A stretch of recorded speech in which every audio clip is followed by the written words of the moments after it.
I want to talk to you about your contact lens case. This is something that needs to be replaced frequently. I have a lot of patients that keep them for weeks, months, years on end, and that is just harboring tons of bacteria, viruses, fungi, amoebas.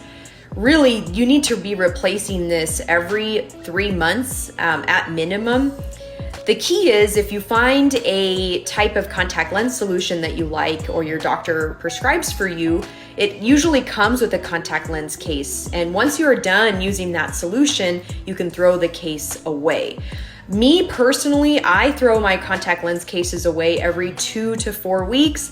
That might be overkill, but I know how much bacteria is collected in these things. So please make sure you are throwing these away very, very frequently to help prevent eye infections.